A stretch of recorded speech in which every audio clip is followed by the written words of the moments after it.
Welcome to the Diary of Dating Over 50 with Tanya R. Lewis, the hottest dating show on social media, hosted by the sassiest model of them all, Tanya R. Lewis. Are you 50 and single, dating or waiting to mingle?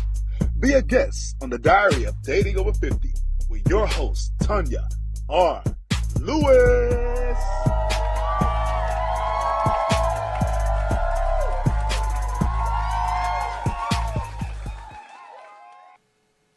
Welcome to the Diary of Dating Over 50. However, we're going under the umbrella and we are going to the Diary of Life, when life is life with Tanya R. Lewis. And today we have one of my dear friends here, Akella. You know how I do it. I like for people to introduce themselves. Well, Tanya, thank you so much for having me. Let me just give you a little history about myself. That way, the audience will know who you're actually talking to. Again, my name is Akella. I was born and raised in Marrietta, Georgia, to Francis and Eugene Cook. And I'm 55 years old, and I have 9 amazing children. And each of them are so unique. My husband came with 2, I came with 2, and we have 5 together. And the 5 that we have together, I tell you, is very touchy. Because my husband always told me that I take mentoring to a different level. Because it started out, I was mentoring, and we went from mentoring to foster parents. And then from foster parents, we went to adoption. Then we went from adoption to closing our home. And I'm such a community person that I went from just fostering to DFACS. So I went to a CASA advocate. Once we closed our home for foster care, I became a CASA advocate. That's court-appointed special advocate for kids in DFACS custody. So I went there to continue my service in helping kids. And I used to tell myself, Akella, you don't even like kids like that, but you got so many. And everybody was always coming to our house. Our kids' friends was always coming to our house. So it made me that nurturing person to want to continue to help. And then after that, with all of the mentoring and stuff that we were doing, I became, you might as well say, a humanitarian. With that being said, I still do work for the American Legion. I'm a sergeant at arms, so I'm on the board. I'm also on the board for Marrietta Business Association. I do all their ribbon cuttings because I believe in bringing the community and the business together, because that's the heart passion. And then, of course, I had a business studio in Marrietta. It was a creative space. And I specifically made that to bring a lot of businesses together so they didn't have to go try to get a business location and fail. The business was so huge, the location, it was 12,200 square feet. Yes, it was. We had an event room, we had office spaces, and it was so when business didn't have to go open up their own location, they could just come and be a part of ours. They had their own business, they had their own space, they could do whatever they want. They had their own key to make sure that they were in a safe environment and they can run their business how they wanted to. Okay, I'm going to stop you right there. Yes. Because you summarizing it. I got a whole lot of questions for you. Let's go. Ooh, I got a whole lot of questions for you. First of all, let's go back to these 100 kids you got. Yes. Okay, so you have 2 and your husband had 2. Mm-hmm. What in your mind told you to adopt 5 children? Again, my compassion to help, because I feel like this, like they always say, it takes more than just you to raise your kids. It takes the whole village. And I always know that when it comes to my kids, they may listen to somebody else quicker than they'll listen to me. That's just a mother and father type thing. So if I help protect my kids' friends, it can only make it better. So with me adopting, it keeps kids off the street. If I can keep a child off the street and make sure that they are fed and they're not in any danger, they're not hurting anyone, you can't go wrong with that. Okay, so tell me some of the cons that you experienced when you first got these children, and then how you attacked it, because your kids are amazing. Well, thank you. Thank you. A lot of the cons is of course, you have to do a lot of training. If you do not do the training, you are not built for this. You just not. Because, they always tell you when you first get a child, they always like, mommy, daddy. They come the first 2 weeks, perfect kids. Perfect kids. Perfect. After them 2 weeks, you just be like, what the hello did I do? It's a lot of therapy. It's like, it's like with your child, they spill milk. They be like, oh, I spilled the milk, I get it up. In this situation, it may be, I spilled the milk and they looking at the milk just all over the floor, and you come in and you like, why didn't you get that up? So there's a difference, but it takes therapy. you Okay. got to have therapy. So my cons would definitely be, it's a positive con. You got to have therapy. You got to have that thick skin. You got to be able to understand empathy, sympathy. You got to have all that. Did you ever at any time say, you know what, I don't know if I can do this? It was my husband that more so said that because I'm so competitive. And I'm like, this I'ma is do not this. going to get me. My mama told me I'm strong. We're going to get this together. We're gonna do gonna work this. this We're gonna out. win. We're gonna win at this. Exactly, yes. So, okay, so now you got these 5 kids, and you open up this humongous event space. Yes. I've been in quite a few fashion shows there. Yes. At what point did you say this is so overwhelming that I may have to shut this down? Because it was a sad day when you closed it down. We miss it. Oh, you got me teasing. We miss it. Yes, because you know what, you felt like you were wanted and at home, and there was no whole lot of rules and regulations, and you can't do this and you can't do that. It was just peaceful when you came there to whatever event that you were doing. Exactly. That's when you say life was definitely lifing. And so what do I mean by that? You know, your spouse always say that they understand, you know, and when you're used to being at home all night and you have a studio and you're the only one that's there and you're there at 3 or 4 o'clock in the morning. And then, you know, when you get home and your spouse sleep, I'm pissed. I'm ready to break up the whole house. How all y'all sleeping? I'm at the studio working. So, you know, it became hard for me mentally. I mean, physically, you know me, I'm walking around with a smile and nobody going to know what I'm sweating. Nobody knows because of that beautiful smile. Nobody's going to know what's going on in my household. I may go home and cry. I may go in my office cry, but I'm coming back out smiling because, you know, like to say, it's like people will never see me in that space because sometimes when we are sad, people are happy. So therefore, if I'm smiling, they might be mad. I'd rather them be mad than me mad. So I'm going to just smile. And that way they never know. But to get back to your question is, it was a lot of stress on my family as well as me as well. And what made me actually close it down? Well, you know, I had a lot of space. It started off, it was, like I said, just a creative space. And since I had a big room, I decided that it was an event room. Little did I know, you know, me trying to help everybody. I was helping KSU with their young adult team, and they had a party, and it was big. I was up in there sweating. I'm like, all these people up in here, but the place was big enough to hold all the people. Make a long story short, the fire marshal, someone had a seizure outside. They were not even in the building. They were outside. So the fire marshal came by about 2 weeks later and said that my business license wasn't stated that I had an event room. I was a creative space. Yes. So I couldn't market the business as an event room. So that hurt me so bad. And, you know, we open things up thinking that it's something that we can do because we tell in our description as what we have. This is what we have. But by law, when you look at the facts, is not what it was. So I had to be creative in what I was doing. Okay. So when it was time to renew the lease, the rent on the building was huge. Yes. You know, I got 12,000 square feet. We're talking about over $10,000 a month. And if I'm not able to advertise it with an event room to bring in that money, it was hurting. It was hurting me. It was hurting my family. It was life. Okay. Yes. So how did, but you know what? You got a lot of people, a lot of business from Marrietta that was supporting you. Yes. And then this is what I love. You turned Marrietta meetings out with your fans. Yes. They look forward to that. Yes, Did you bring your they do. fans today? No. They're in the car only because sometimes they just not appropriate. Okay. So I don't ever know. So I didn't. I left them in the car. Yeah, but so give me a day at when you went to Marrietta to one of the, it was a town hall meetings or Business association. Business association. That's a networking program. We meet every Thursday from 3 to 4:30. So it consists of a whole bunch of people. Some of them have their own businesses. Some of them do not. And we get up, first networking is from 3 to 3:30. At 3:30, everybody sit down. We go around. Each individual person get a chance to speak from 30 seconds up to about a minute, depending on how many people are there. And they give their spiel. They call it, that's their pitch. They give their pitch on what they do. So you know me, I bring out my fans at that point. You that's woke me. everybody up. Exactly. Yes. I bet you they never had that at that They meeting haven't. before. No. Okay. So how did this notion come in your head that you was gonna run for city councilman for Ward 2? How did that come up?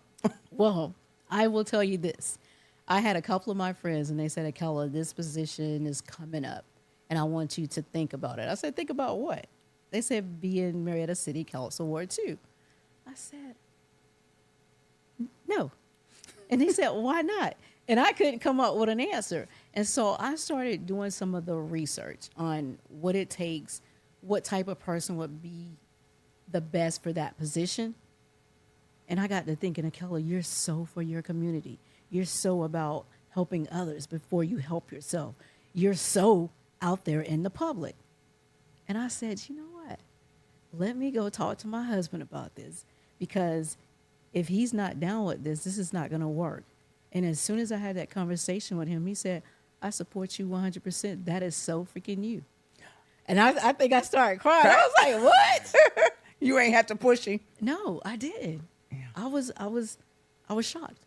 Wow. Have anybody told you that they don't think you'll be good for it? Because you on the trail now. You on the campaign trail. I am on the campaign trail. What have you? Let me put the question this way: what have you experienced that may not be like they side-eyed you and said, no, we don't. You might not be that person. I haven't had anyone directly say anything like that, but what I have had is they'll say, Akella, you're not a politic type person. I said, you know what? You might be right in that sense. I say the thing is, I've never really had a chance to have to fight for my people in that sense. Now, when someone comes to me, or if I'm knocking door to door, because that's how it started off with canvassing. You go and knocking door to door, and that's what I actually did. And to hear people say, you know what? No one has ever knocked at my door for this. You would be phenomenal with this. And, and they ask me why. I tell them why I'm running. They said, your compassion. It's the way that you make me feel. I know that you would fight for me. And I think that's right there made me really put my foot down and say, let's go. Okay, so you went back to the basics. Yes. Of walking down the street, knocking on people's doors. Yes. Because mostly everybody now, it's all about social media. Exactly. So you hit the ground running. Yes. And it be hot outside too. Get you some water. Yes. Okay. So tell me about how, because it's important. City schools are important. Yes. And I know that you have had your share with all the children that you have. Yes. Okay. Tell me how you have experienced some issue with your kids at school and how you made it a positive in their life, and also the school was like, okay, we just love for her to come to this school, because I'm sure a lot of schools love to see you coming. Okay, I'll give you a prime example, and I tell people I don't even care who hears this, because life happens for everyone. And absolutely. My youngest daughter, she had an experience where I tell my kids all the time, I'm going to check your book bag. I'm going to check your phone. I'm going to check your room. That's just me. I work at the courthouse. I'm a bailiff. I keep ordering the courtroom, so I'm going to keep ordering the house. So I'm checking my daughter's book bag for the umpteenth time. And as usual, I found some vapes in her bag. And I'm like, hold up. I got out my phone. I started recording. I say, okay, I need to know where each one of these vapes come from. I recorded, took it to the school. Took it to the school. They brought in the police, brought in the vice principal. We all talked about that. And they said, okay, we're going to investigate all of this, because, it's her word against whoever, whether they gave them to her. Next day, I got an email saying that my daughter's going to be suspended from school. I'm like, Do they know who I am? Do they know what they just do? It was confusing to me, because this isn't something that they caught on my daughter. This was something that I brought to them. Right. And I spoke with the lady who had reached out to me. I won't call any names. I reached back out to her. I said, now you're making me look retarded in front of my daughter. I say that because she did wrong.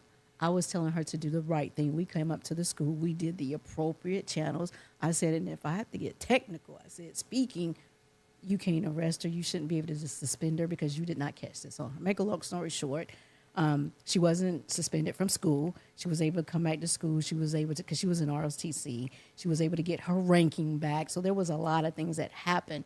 But I let my daughter know, look, you got in trouble. I walked you through it. I was there for you. And I'm letting you know you don't have to get nasty with anyone, but you do have to be, you got to be able to speak up. And that's one thing I want her to know. You got to speak. So with that being said, I was there making sure that my child got all the justice that she needed to get. Now, did she get any retaliation from that? No. From the people that?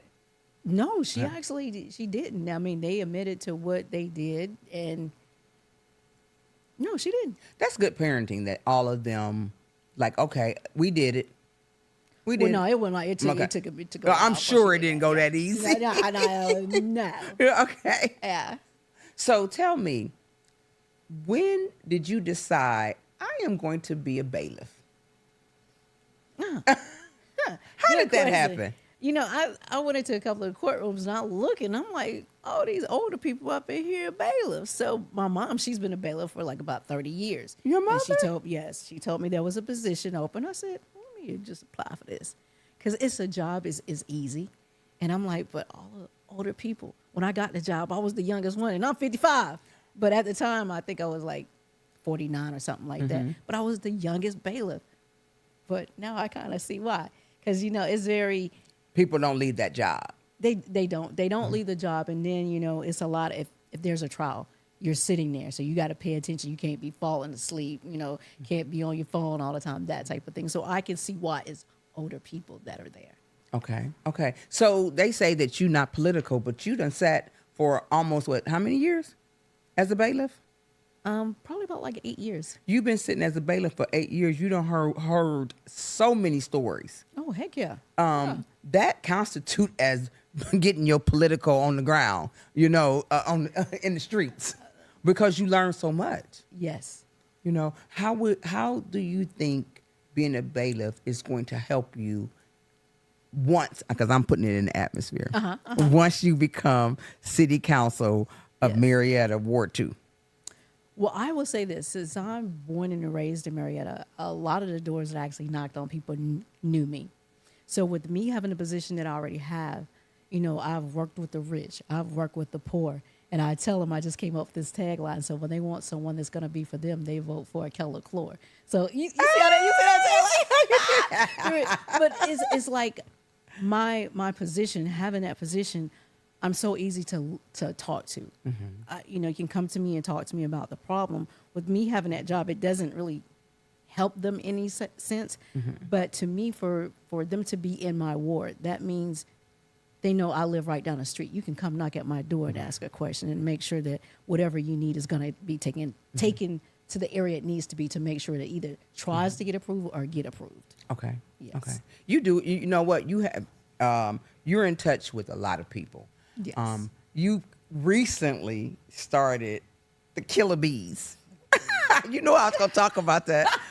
You got older people out there getting their line dance on as well as getting their exercise on. Yes.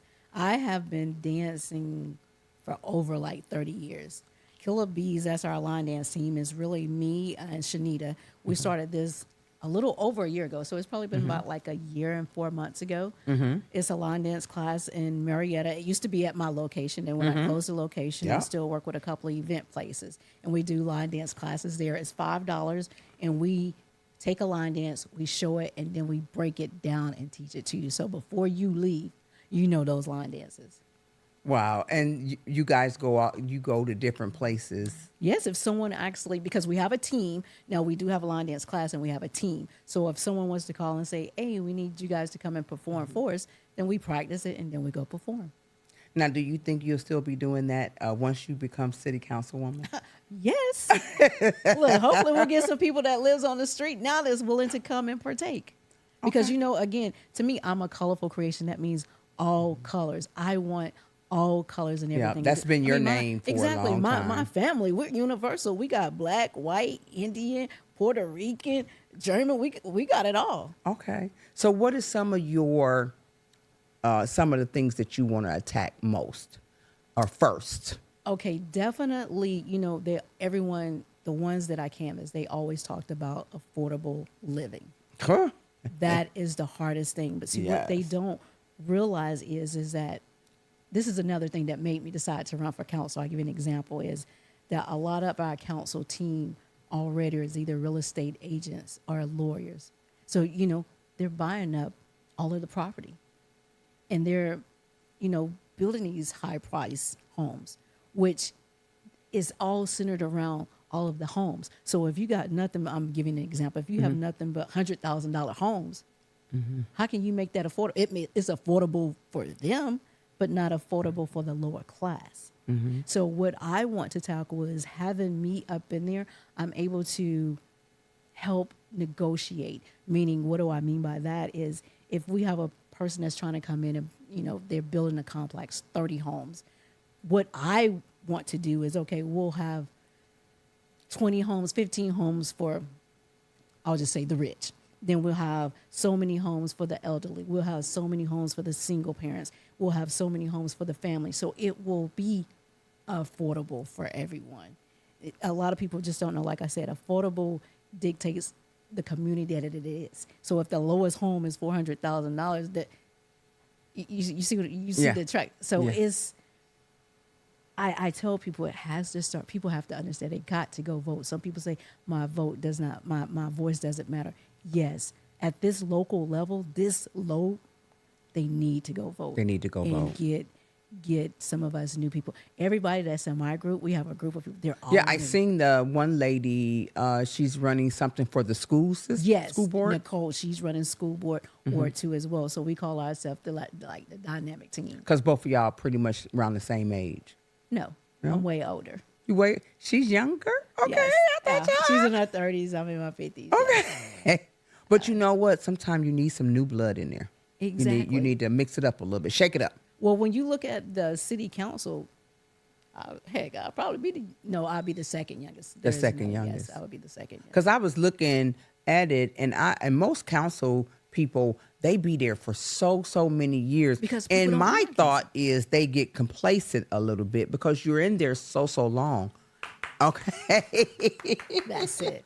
Yeah. Yes. And if your constituents are not making you grow and change things and keeping you on your toes, then a lot of stuff can get lost. Exactly. A lot of your what do you say that you and a group of you are young people, are young in the, not young people, but young in politics. Yes. What is one of some of the things that you guys are talking about tackling together? That's a good question. I know it is. Yes. Okay. What we're doing to tackle together is because we have 7 wards within our group. Okay. We have 1, 2, 3, let's see, and 5. So we don't have everyone in every 7 wards. So an example, me and Nicole, we're the only one that has a school and a city, and then we got the mayor. So I guess you could say it's three. It's Okay. 3 in our group. And then in another group, we just have one person that's in that. Maybe school board. Another one that may just be city council. So what we're doing, we picked a day out of the month for each one of us to tackle that section only. So when I tell you we're out there hustling for each other because we believe in each other, each one of us, our values kind of coincide with each other, which is freaking phenomenal. It gives me chill bumps just thinking about that. Yes. So that's what you and Nicole was out there beating the pack, because I seen she had on, everybody had her stuff on, her T-shirt on, Yes. had her signs, and you Yes. was over there. You didn't even wear your shirt. You was Girl, a I didn't even get my shirts to the other day. Okay. But you were representing her. Exactly. Yes. You were pushing her narrative. Well, we were pushing both of ours because Okay. we're the same ward. So Okay. a door that she goes to, she talk about herself first, then she speaks about me. Just like with me, when I'm going to doors, I speak about myself, then I speak about her. So that's how Okay. we do it, and then we speak about Sam. That's sharing the limelight. Exactly. Because a lot of times people can get beside themselves and want everything about them. Well, so you have to realize that even with school board, they're supported by city council. So if you have both of us together that get the position, we're gonna help each other. Okay. And see, that's the issue that we have. The school board is not coinciding with city council when they're not helping each other like the way that they should. They're not and they're not in support of each other like you all are coming in. Yes. And changing that. That's exactly what we want. Not saying that it's not happening, but it's not happening fast enough. Okay. Yes. So what is, as a group, what is some of the things that you guys are talking about? We're definitely speaking about affordable living. That's number one. Okay. Number two, the infrastructure. We want to make it, when I tell you traffic in Marrietta during a certain time is horrible, we want to make that better. So, I mean, how would you going to put some streets up in the sky? Girl, would you like that? Yes. Like the Jetsons, get some of those things and take some of the traffic away? We want to work on things like trying to get a trolley in Marrietta, or getting the bus system going through Marietta to get some of those cars off the street. Because even when I was canvassing, we have one lady. She's what am I trying to say? She drives planes, so she's a pilot. And the thing is, her husband has to take her to the to the airport a lot of times, and there's so much traffic. He was like, well, if there was a bus or that went that way, it would be so much easier. So what me and our team want to do is try to come up with better ways, solutions to help with all that. You know what? That would be amazing. Let me tell you something. When we had to come to your event space in Marrietta, coming from the South Side, we would have to leave almost 3 hours early. Yep. To get to that other. So that is major if you guys could get a trolley system in Marietta. Yes. And there's a lot of people that move to Marietta that works downtown. Exactly. And if you go downtown in Marietta about 4:00, it's a done deal. Yes. Yeah. So what was growing up in Marietta like for you? Well, for me, it wasn't that hard, only because I was pretty much the only black person in the neighborhood, so I didn't get to go to many places. I didn't have that many friends. I say that because, a lot of my schoolmates, they looked at me, they thought, well, she thinks she's too good because she lives over here. And in reality, that was your black friend. Yeah, that was my black friends, and then at that time, it wasn't that many kids on our street, so there wasn't any black or white people for me to really play with around there. So I was kind of by myself. Oh my! Is that why you got so many kids? Look, have my Because own you friends. grew up by yourself. You got a whole house full now. That part, yes. And you got a beautiful grandbaby. Oh, girl, I got 11 grandkids. You got 11 grandkids? 11, yes. Oh my! So if anybody could run a household, 11 grandbabies, they can definitely run a council. Exactly. You yes. are the perfect person. And I'm not saying that because she's my friend. Right.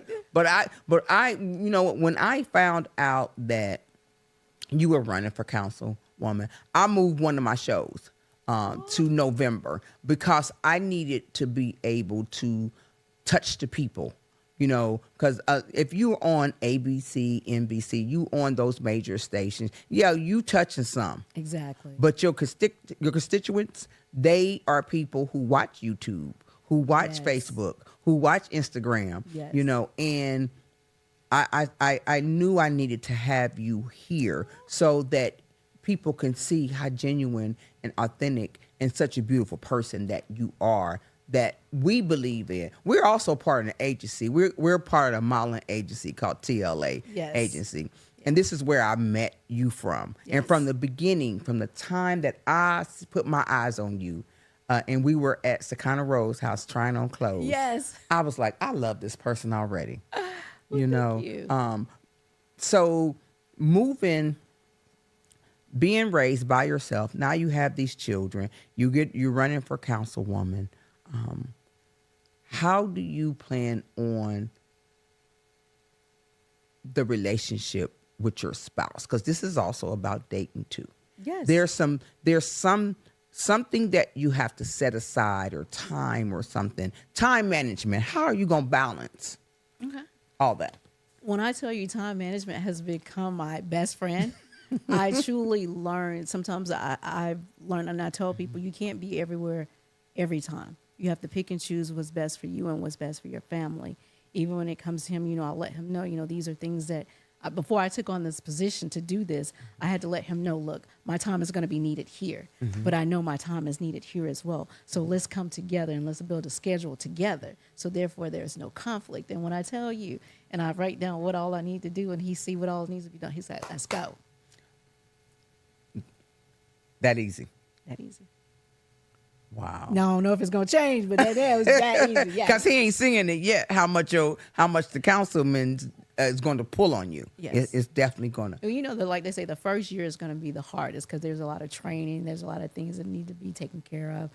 He says that, he's definitely willing to do that. And he didn't help build the website. He didn't help build the flyers. He didn't help build pretty much everything. Wow. Because your website page, everything looks amazing. Oh, look, he did that? That part, yes. Well, I'm going to have to hire him for some stuff. Right. But, okay, so what type of training are you going to have to go through when you become, because I keep putting it in the atmosphere, when Exactly. you become a councilwoman? Well, that I don't know yet, Okay. what type of training we'll actually have. They just said that there is like a 3-week course that we do have to go through. So I'm not exactly sure what all that pertains. But like I said, I'm ready for the challenge. Just give me just say, you won. You won. So when will you have to stop being a bailiff at that point? No. You get to keep your full-time job. All them got jobs, yes. Oh, wow. Yeah. So bailiff, why? Council. Ooh, your plate about to go like That just means my plate just getting Gonna be higher and higher. Yes. That is it just means there's amazing. more stuff on my plate to eat. And it's also going to be it's going to keep you right in touch with everything that's happening. That is going to be a plus for you. Yes. To be that bailiff and see what's coming through the courts, see what's needed. Tell me, will any of your, I don't know what they call it, the things that you want to do, that you're going to bring to the table, Yes. Okay. will you reach out to more of the adoption part of, bringing awareness to that? To me, that's very important because you never know what your next door neighbor is going through. They may be going through something to where the mother may be stressed out and she don't know what to do with her child, or the dad may be stressed out. So to me, teaching a family, making sure that they know the values, letting the mom know, look, I understand you stressed. Let's go take this course, or let's go do this. Let's go paint. Let's go do something fun. Let's get you busy, even with the dad. It could be vice versa. Dad, let's build it. Find out what's going on in the home so we can help better to make sure that the kids are still staying in the family so they don't go into foster care. Now, I'll tell you this. Not every parent is made to be a mother or father. Yeah. I will say that. Yes. I got to lay that on the table. That is true. Unification, what me doing, being a CASA advocate, is not always needed. And you will stay that as well? No. No. Okay. What about community centers? Community centers, I'm all up in that. Now, as far as helping CASA. Because I know you are good with the children that came into the platforms that you gave a lot of children when you had Colorful Creations open. That was experience that you were getting to become councilwoman. You might not know that. Well, thank you. Okay, but we need more community centers. I know a community center raised me. Yes. If it wasn't for a community center, I don't know where I might have ended up, because I played pool. We did creative stuff. We went on field trips. So how will you work toward that? Because you're so good at it.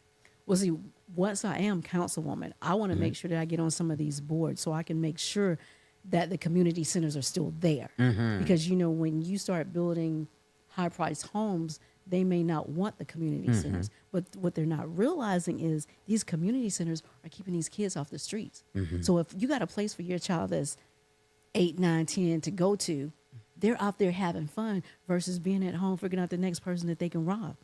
And social media. Exactly. They'll keep them off social media. Yes. So, community centers are needed.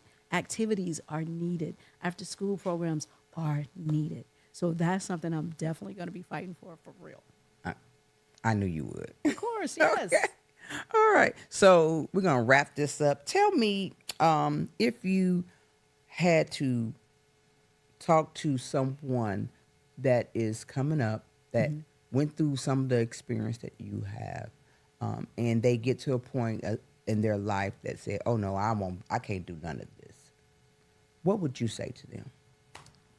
I tell them to go find a friend like Tanya. She'll keep you lifted. Say that again. I tell them to go find a friend like Tanya. She'll keep you lifted. The thing is, like they say, everybody needs a friend or two because we all get depressed. We all get to a point we feel like we're at our last end. There's no doubt about it. Hell, I've been there. So I've been there. But I've always had a couple of friends that remind me how good I am, how compassionate I am about helping others. And if something happened to you, Akella, who's going to take on that position? So we need you. And when I tell you, that's like giving me that extra strength when I get depressed or when I get sad because I didn't get this or I wasn't able to do this or I wasn't able to help this person. Somebody got my back. So I say, get you a couple of people that have your back. Yeah. And like I say, a lot of times I don't even have to fight my battles because I got my friends. Your friends? They fight my battles for me. And I tell them I will fight their battles for them. So that way you're not at the front when it comes to something. Okay. Can you tell my audience if you were speaking to them as running for city council, Marrietta, Ward 2? See? I always got to say that because you ought to see when I did this flyer, she kept correcting me on it. So what would you say to the people out there that you saying, I am running for councilwoman? What would you say? I would say this, my people that are out there watching, this is something new for a lot of people that are in our group. When I say, please go register to vote. Early voting starts October the 14th through the 31st. Election day is November the 4th. Register to vote so you can vote and look people up. Don't just vote for them because you like them. Look to see what they're actually doing. Have a conversation with them. You know, even when I've been canvassing, sometimes people open the doors, sometimes they don't open the doors. I'll leave my literature. Some people may look at me for the color of my skin and be like, no, I'm not. But I say, open that door or have that conversation. Pick up the phone call so you can get to know me because I am going to be your councilwoman one day. If not this time, it's going to be. So you go see me again. So let's go and do it now so I can help you. Wow. So if we got anything to do with, she gonna be in office. I can't vote for in Marrietta, but I can definitely push for her to become councilwoman. And I'm telling you guys, and I'm not saying it's just because she's my friend. If you want change, you got to do something different. Exactly. If you keep doing the same old thing, you're gonna get what you always got. So you gotta make a change. Exactly. Akella, I am so grateful that you decided to come and be here for me. Yes. So we can do this because I wanted to put you out there like that. Thank you. Because I believe in you wholeheartedly, and I believe in her family. I love her family. And as we wrap this episode up, I want to take a moment to reflect on the remarkable journey of Akella Clore. Running for city council in Ward 2 of Marrietta, she embodies the essence of community and service dedication. Akella is not only a devoted mother to her 9 children, 4 that's biological theirs, but she's also poured her heart into uplifting countless others in the community. Her infectious smile and kind heart draws people in, making her a beloved figure in Marrietta. Her commitment to helping others is an event in everything she does, whether it's advocating for children's needs or organizing dance groups that encourage older communities members to stay active and engaged. Akella's willingness to put others first and fight for what she believes in is truly inspiring. With the unwavering support from her family, her husband, mother, her children, Akella is a shining example for how one person can make a significant impact. The community rallies behind her, recognizing the love, dedication she brings in every endeavor. As she embarks to a new chapter, we wish her all the success in her campaign. Akella Clore is not just a candidate, she's a beacon of hope, a champion for people in Marietta. We look forward to seeing all the great things she will accomplish for her community and beyond. Thank you for joining us today. Thank you. We love you. Oh, love you too. All right. Thank you for being here with us. I know y'all could have heard anything that you wanted on YouTube. Thank you for tuning in with the Diary of Dating Over 50. We'll be back with another episode. Have a good night. Thank you.